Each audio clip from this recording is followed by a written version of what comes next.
Thousands of students in San Diego are reported to the police by their schools every year.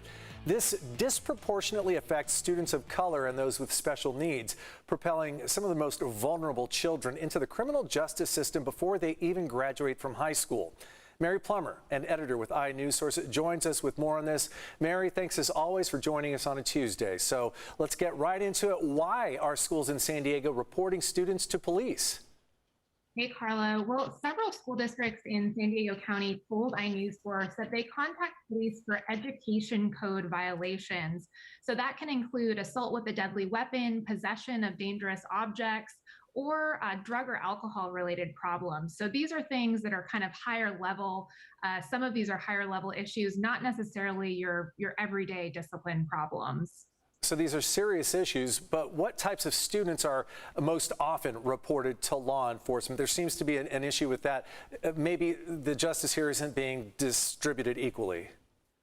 Well, according to federal data, that's right. Across the country, students with disabilities and Black children have been disproportionately impacted by policing in schools. And our reporting found similar trends here locally.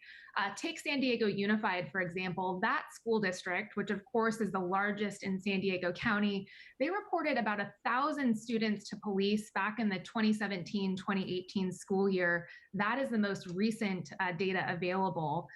The age of the students getting reported was pretty interesting. About 100 of the San Diego Unified students reported were elementary school students. About 300 of them were students with disabilities.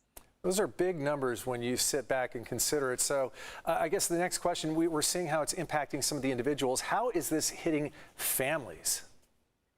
For our story, our reporter Jennifer Bowman profiled a student with autism who was handcuffed after allegedly threatening to attack his middle school.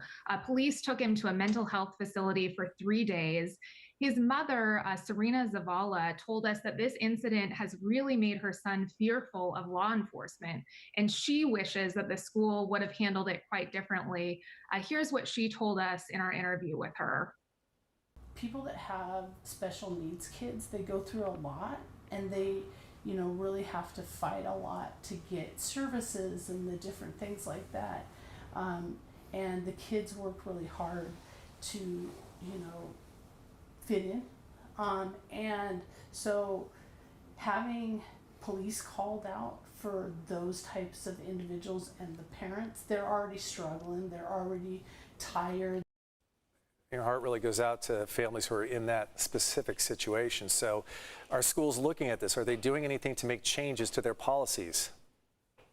The San Diego Unified School District has resisted recent calls to eliminate or defund its school police, but I can tell you that in November, its school board unanimously approved a working group's proposed reforms.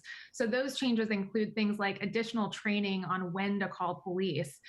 The school district's police department is also starting a youth advisory committee to work with students who have had negative interactions with law enforcement. So thankfully, there are some steps kind of moving in a different direction here. School safety is certainly a complicated mission. We're running out of time here, Mary, but if people are interested in learning more about this topic, what can they do? We are actually hosting a live virtual event tomorrow. We've got information on that up on our website, iNewsSource.org. Our reporter, Jennifer Bowman, will be moderating a conversation on Facebook that gets further into these issues. So we welcome everyone to join us for that as well, Carlo. All right. Again, Mary Plummer is with iNewsSource.org. If you haven't checked them out, go click on them right after the 4. Thanks, Mary. Thank you.